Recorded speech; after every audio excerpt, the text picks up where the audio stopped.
ETF index mutual funds నేర్చుకుని stock మార్కెట్లో రాణించాలనుకుంటున్నారా? వెంటనే ఈ నెంబర్కి కాల్ చేయండి. నమస్తే రమ్య గారు. నమస్తే జయ. రమ్య గారు, మనం శివరాత్రి మహత్యం గురించి మాట్లాడుకున్నాం కదా. అయితే శివరాత్రికి సంబంధించి ఏమైనా కథలు ఉన్నాయా? శివరాత్రి రోజున ఈయన పరమేశ్వరుడు అగ్నిస్తంభ రూపంలో ప్రత్యక్షమయ్యాడని, ఆయన ఎంత గొప్పవాడో తెలియజేశాడు అని ఈ రోజునే జరిగిందని చెప్పి మనం లింగోద్భవ కాలంలో పూజ చేస్తాం కదా. లింగోద్భవ కాలం దాకా మనం ఉపవాసం ఉండాలి, అర్చన అవునండి. చేయాలి, ఆ సమయంలో అర్చన చేయాలి చెప్తాం కదా. అర్ధరాత్రి దాటిన తర్వాత పరమేశ్వరుడు అగ్నిస్తంభ రూపంలో విష్ణువుకి బ్రహ్మదేవుడికి ప్రత్యక్షమయ్యాడని చెప్తారు. అవును. ఇది ఎప్పుడోనట పార్వతీదేవి అడిగిందట, వ్రతాలన్నిట్లలోకి అద్భుతమైన వ్రతము, ఫలితం ఇచ్చేది, పూర్వజన్మ కృత పాపాలని కూడా పోగొట్టేది, ఈ జన్మలో ఇక పాపం చేయకుండా మనిషిని మనిషిగా ఉంచేది ఏదైనా ఒక గొప్ప వ్రతం ఉందా అంటే శివరాత్రి వ్రతమే అలాంటిదని చెప్పాడట పరమేశ్వరుడు. ఇది ఎట్లాంటిది అంటే అన్నదానికి ఒక కథ చెప్పారట. పూర్వం ఎప్పుడోనట ఒక కిరాతుడు ఉండేవాడు, బోయేవాడు. ఇతను ఏం చేశాడట, అడవిలో జంతువులకి వేటాడేవాడు, జంతువులను వేటాడి అమ్మి చేసేవాడు. ఓసారి ఏమైంది, ఎవరికో అప్పు పడ్డాడు. రేపేవో జంతువులు తీసుకొచ్చి ఇస్తానని సరుకులు తెచ్చుకున్నాడు సంతలో ఎంచి. జంతువుల్ని ఇవ్వలేకపోయాడు. ఇప్పుడు ఆ సంత వాళ్ళు ఏమంటారు, బాకీ పడ్డాడు కదా, వాళ్ళు ఓ చెట్టు కట్టేసి నానా దుర్భాషలు వాడి వాడిని విడిపించకుండా వెళ్ళిపోయారు. ఆ పక్కనే ఒక సమీపంలో ఒక శివ సన్నిధి ఉంది. దేవాలయం లాంటిది కాదు కానీ ఒక మండపం లాంటిది. అయితే శివభక్తులు చాలామంది రాత్రిపూట అక్కడ చేరి అక్కడ విశేషంగా భజనలు పూజలు జరుపుకున్నారు. తెల్లవార్లు ఆ చెట్టు కట్టేసి, ఇప్పుడు నిద్రపోతాడు అనుకో, చెట్టు కట్టేసి ఉన్నవాడు తలకైతే వాలిపోగానే మెండ పొట్టి మెలకు రాదు. అవును. వెనక్కాంతే కదా నిద్ర వచ్చేది. వెనక్కానే వెసులుబాటు లేక తెల్లవార్లు ఆ శివ భజనలు విన్నాడు. కొంత బుద్ధిమంతుడు అయ్యాడు వాడు. దీని తర్వాత కొద్ది రోజులకి వాడికి వాళ్ళ విన్నటువంటి ఆ శివనామాలు నోటికొచ్చినాయి. తెల్లవార్లు విన్నాడుగా. కొద్ది రోజుల తర్వాత అతను వేటకెళ్ళాడు. మళ్ళీ వెళ్తే ఏ మృగము దొరకలేదట. వాళ్ళ వీడి సమయం బాగుండి శివరాత్రి వీడు ఏం చేశాడు, అడవిలో ఉండి తెల్లవారేసరికి ఏదైనా సంపాదించాలనుకున్నాడు. ముందు ఈ అప్పు పడ్డాడు కదా, ఆ శివభక్తులంతా ఏం చేశారు, వాడి కట్లు ఉడదీసి ఎందుకురా నాయన నేను కట్టేశారని అడిగి ఇట ఒక 4 నాణేలు, బంగారు నాణేలు 4 రాకాసులో బాగిపడ్డానండి అంటే వాళ్ళే ఇచ్చి ఆ బాకీ తీర్చారు. దాంతో శివనామం అంట, శివుడి వల్లే నాకు ఈ బాకీ తీరిందని నమ్మాడు వాడు. ఎప్పుడైతే ఈ వేటకు వచ్చాడు, సాయంకాలం అయిపోయింది, ఒక్క జంతువు కూడా పడలేదు. విసుగు పుట్టింది. కానీ తెల్లవార్లు ఇక్కడే ఉండి తెల్లారంగానే ఆ ఉచ్చులో ఏదైనా పడుతుందేమో చూద్దామని కొన్ని వలలు వేసి ఓ చెట్టెక్కి కూర్చున్నాడు. రాత్రిపూట సింహాలు, పులులు, చిరత పులులు, ఎలుగొడ్లు వేటకు వస్తాయి, వాటికి దొరికిపోతాడు వీడు. చెట్టెక్కి కూర్చున్నాడు. వీడి సమయం బాగుండి వాడు ఎక్కింది మారేడు చెట్టు. ఆ మారేడు చెట్టుకి కింద ముళ్ళు ఉంటాయి. ముళ్ళున్న చెట్టు వాడు ఎటా ఎక్కాడండి అని అడుగుతుంటారు ప్రతి వాళ్ళు. వాడు ముళ్ళున్నాయి కాబట్టి పులి కానీ ఎలుగుబంటి కానీ మారేడు చెట్టు ఎక్కబట. మామూలుగా మనకి చిరత పులులు, ఎలుగుబంట్లు చెట్లు ఎక్కేస్తాయి, ఈ పర్టికులర్ చెట్టు ఎక్కవు. అందుకని వాడు చూసుకుని ఇది ముళ్ళుగల చెట్టు, ఇది పూజ చేస్తారని తెలియదు వాడికి. ఇది ముళ్ళుగల చెట్టు కాబట్టి దీని మీదకి అవి ఎక్కవని వీడు పైకి ఎక్కి కూర్చున్నాడు. ఎప్పుడో పురాతన కాలంలో ఎవరో ఒక ఋషి కొన్నాళ్ళు ఈ చెట్టు కింద తపస్సు చేసుకుని ఒక చిన్న స్థాణు లింగాన్ని, ఒక రాతి లింగాన్ని అక్కడ పెట్టుకుని ఉంచుకున్నాడు. వీడు ఆ చెట్టు మీద కూర్చున్నాడా, సరే వాడి దగ్గర సొరకాయ బుర్రలో నీళ్లున్నాయి. మంచినీళ్ళు తాగబోయి కొన్ని నీళ్లు పారబోసేసుకున్నాడు కింద. ఆ సీత మూత తీసేటప్పుడు పడిపోయినాయి. ఈ పడి నీళ్లు పోయి శివలింగం మీద పడ్డాయి. అభిషేక ప్రియ శివ, ఆయనకి ఇష్టం. ఆ నీళ్లు ఎంగిల్ నీళ్ళ ఇంకో నీళ్ళ కాదు, నీళ్ళు అంతే. నీళ్లు పడ్డాయి. కాసేపు అయ్యాక వీడికి తూలు వచ్చేస్తుంది. ఏమిట్రా నాయన తూలు వచ్చేస్తుంది, ఈ శివుడు ఎక్కడన్నాడు, వీడికి గుర్తొచ్చింది. ఆ రోజు పాటలు విన్నాడుగా అని ఆ పాట పాడుకోవటం మొదలుపెట్టాడు. పాట పాడుకుంటూ కాసిన మంచినీళ్ళు తాగాడు, ఆవలించాడు, ఒళ్ళు విరుచుకున్నాడు. తోచట్లేదు. ఈ చెట్టు ఆకు ఒక్కోటి తుప్పటం వేయటం.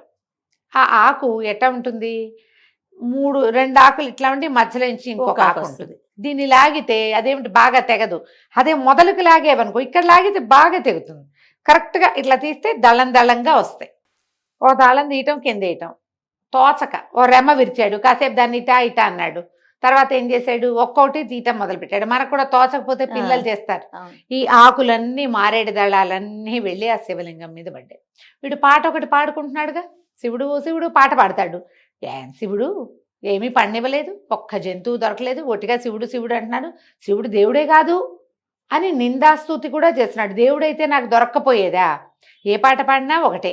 అవాళ ఈ పాట పాడడం వల్ల అప్పులు తీరినాయి, కట్లు విడినాయి అని నేను నమ్మాను. కానీ ఇప్పుడు మన పని ఎక్కడవుతోంది అనుకుంటూ కాసేపు నిందిస్తున్నాడు, కాసేపు స్తుతిస్తున్నాడు, మధ్య మధ్యలో ఆకులు దూస్తున్నాడు, పోస్తున్నాడు. ఆహారం లేదు, మంచినీళ్ళు తప్ప, ఉపవాసం.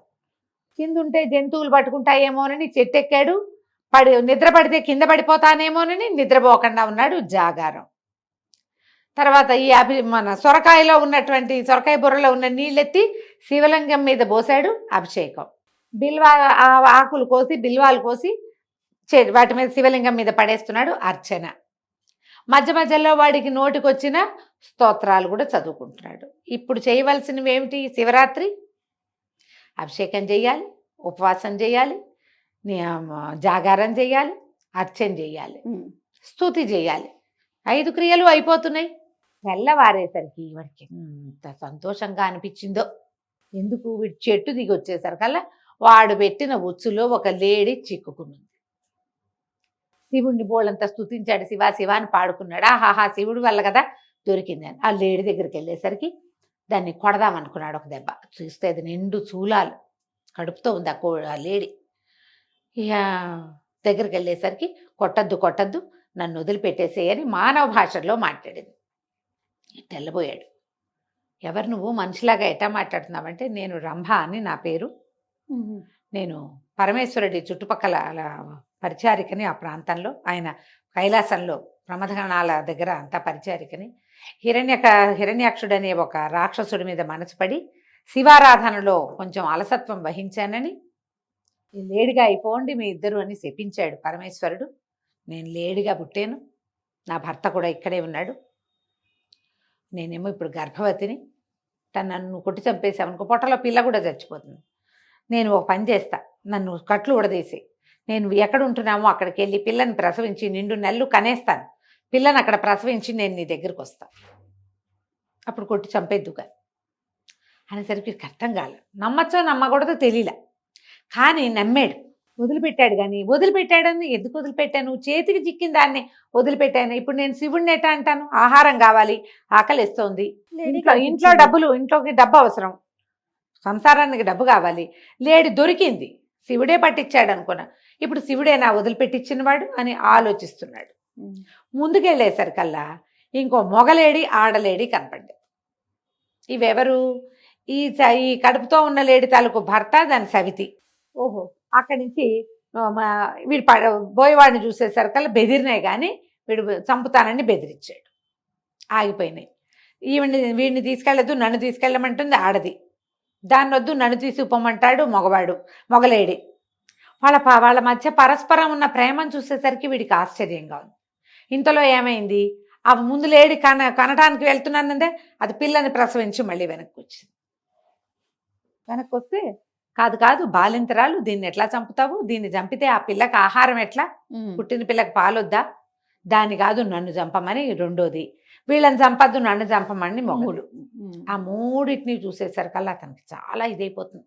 లేడి అసలు ఇలాంటి ఇదేమిటి అని వాడు చాలా దుఃఖపడతాడు. దుఃఖపడి ఈ శివస్తుతి మళ్ళీ చదువుకుంటాడు. ఎప్పుడైతే ఈ 3 లేడ్లు ప్రాణం వదలటానికి సిద్ధపడిపోయినాయో ఆకాశం నుంచి పుష్పవృష్టి కురుస్తుంది, వీడికి మోక్షం వస్తుంది. ఆ శివరాత్రి చేసినటువంటి దీనివల్ల, జంతువుల భాష తెలుసుకున్నాడు. క్రూరుడైన వాడు మెతగ్గా మారిపోయాడు. వాడికి కావలసిన ఆహారం వాడికి లభించినా వాడు తీసుకోవాలి. అట్లాంటి మార్పు వస్తుంది శివరాత్రి వ్రతం చేసిన వాళ్ళకి. ఈ కథ చెప్పబడుతుంది. ఇప్పుడు ఈ కథకి పూర్వగాథ మనం ఏం చెప్పుకున్నాం? బ్రహ్మ విష్ణువు ఇద్దరు ఎవరు నువ్వు గొప్ప నేను గొప్ప అని మాట్లాడుకుంటుంటే, మన ఇద్దరిలో ఎవరు గొప్పవాళ్ళు అని ఆలోచిస్తున్నప్పుడు పరమేశ్వరుడు అగ్నిస్తంభ రూపంలో ప్రత్యక్షమయ్యాడు. ఈ స్తంభం ఎవరు? దీని ఆద్యంతం లింగ రూపంలో ఉంది. ఆద్యంతాలు తెలుసుకోవడానికి పైకొకళ్ళు కిందకొకళ్ళు ప్రయాణం చేశారు. కింద దాకా వెళ్ళాడు విష్ణువు తవ్వుకుంటూ. ఎంత కిందకెళ్ళినా ఆయనకి కనపడల లోతు. రెండో భాగం కనిపించల, అంచు అంచు కనపడలేదు అని వెనక్కి వచ్చాడు. బ్రహ్మదేవుడు పైకి వెళ్తున్నాడు, ఎంత వెళ్ళినా ఏమీ లేదు. అయితే ఏమైంది, ఒక ఆవు మొగలి పువ్వు వస్తున్నాయి కిందకి. అది బహుశా పైకి వెళ్తే దేవతలు పెట్టిన మొగలి పువ్వే పడిపోయింది.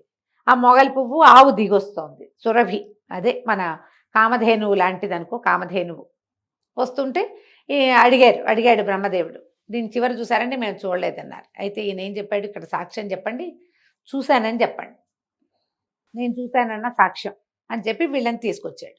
విష్ణువు బ్రహ్మదేవుడు ఎదురు పడ్డారు. విష్ణుమూర్తి చెప్పాడు, నేను ఈ శివలింగం తాలూకు కింది భాగాన్ని నేను చూడలేకపోయాను, నాకు తెలియలేదు అని చెప్తే, బ్రహ్మదేవుడు నేను పై భాగాన్ని చూశాను, ఇదిగో ఈ మొగలి పువ్వు సాక్ష్యం, ఇదిగో ఈ ఆవు సాక్ష్యం అంటే మొగలి పువ్వు అవునని ఊపింది. పొత్తి కదా, సరేనంది. ఆవు మాత్రం తలతోటి తల ఊపి తోకతోటి చూడలేదు అని చెప్పింది.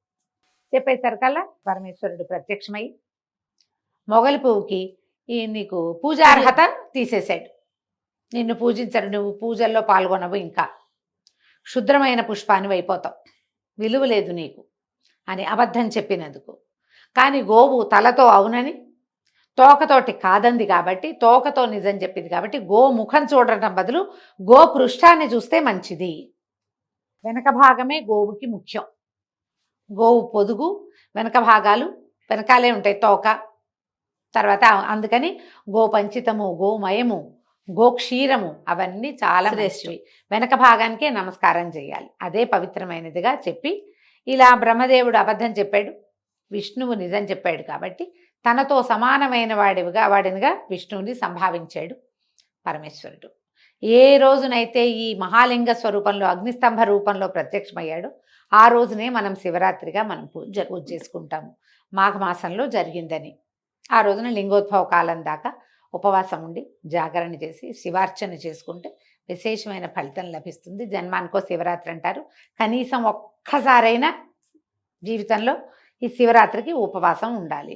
ఏటా ఉండేవాళ్ళు ఉంటారు చాలామంది, వేల కొద్ది లక్షల కొద్ది ఉంటారు. ఎప్పుడు ఉండని వాళ్ళు ఓసారైనా ఓపిక చేసుకుని జాగరణో ఉపవాసమో శివార్చనో ఏదో ఒకటి చేసుకుంటే ఫలితం లభిస్తుంది. ఈ ముందు చెప్పుకున్న కిరాతుడి కథనే ఈ శివరాత్రి కథల్లో ముఖ్యంగా చెప్పుకుంటారు. నమస్తే. నమస్తే.